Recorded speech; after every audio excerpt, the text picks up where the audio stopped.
4월 4일 오전 11시 22분 헌법재판소가 윤석열 대통령 파면 결정을 내렸어. 그 순간부터 한국은 공식적으로 대통령 공백 상태에 들어갔지. 그런데 이 혼란이 시작되기 불과 이틀 전 미국은 우리나라에 25%의 관세를 매기겠다고 발표했어. 자동차, 반도체, 배터리 같은 수출 핵심 산업이 한꺼번에 흔들리기 시작했지. 경제는 위태로운데 나라를 책임질 리더는 없는 상태. 지금 한국 경제에 무슨 일이 벌어지고 있는지 국희와 함께 알아보자. 사건의 시작은 4월 2일.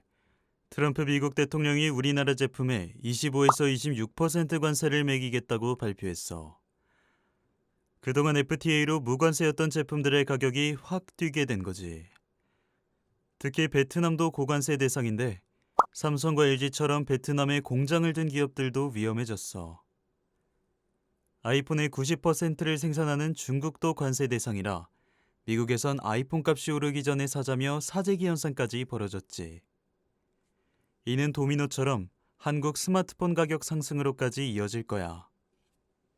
윤석열 대통령의 파면으로 12.3 비상계엄 이후의 불확실성은 해소됐지만 관세 압박과 내수 부진 속에서 국가 리더십 공백이 위기의식을 키우고 있어. 지금 한국은 대통령 공백 상태, 외교적으로도 경제적으로도 결정력 있는 협상 주체가 사라진 상황이야. 트럼프는 관세를 협상의 무기로 쓰는 사람인데 우리는 그 협상을 이끌 리더가 없는 상태지. 이게 지금 한국 경제가 제대로 대응하지 못하는 핵심 이유 중 하나야. 관세로 수출이 줄면 당연히 기업 실적도 떨어져. 기업이 어려우면 사람들의 지갑이 다치고 소비는 얼어붙지. OECD는 한국의 경제 성장률을 1.5%로 낮췄고 JP모건은 아예 0.9%까지 하락할 거라고 예측했어. 내수는 줄고 투자는 멈추고 수출은 막히는 상황에서 대통령 공백까지 겹친 지금 경제는 멈춰설 위기야. 뿐만 아니라 국가 신용등급도 흔들리고 있어. S&P는 이번 관세를 100년 동안 없었던 충격이라 표현했고 무디스도 경제정책 신뢰가 무너지고 있다 평가했어. 경제위기 신호가 이제 전 세계 투자자들 눈에도 명확하게 보이고 있다는 거지. 정부는 최상목 경제부총리를 중심으로 경제안보 태스크포스를 가동하고 있어. 10조 원 추경 예산 추진, 3조 원 규모의 긴급 금융지원도 발표됐지.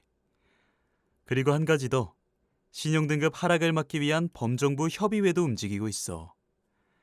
하지만 문제는 이 모든 대응이 대통령 없는 상태에서 이뤄지고 있다는 점. 미국과의 관세 협상처럼 국가 정상급 협상이 필요한 사안은 공백이 너무 크지. 정책 메시지와 외교력에서 지금 한국은 절반밖에 말 못하고 있는 상태야. 대통령 공백 상태에서 맞이한 경제위기. 이건 한두 부처가 잘한다고 해결될 수 없어. 정부는 실무조직 중심으로 빠르게 움직이고 정치권은 추경을 포함한 경제대책에 바로 협조해야 해. 그리고 우리도 이 상황을 정치 뉴스가 아니라 생활에 직접 닿는 문제로 봐야 해.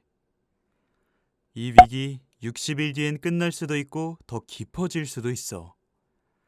일시기들은 지금의 경제 상황 어떻게 생각해? 댓글로 의견 남겨줘.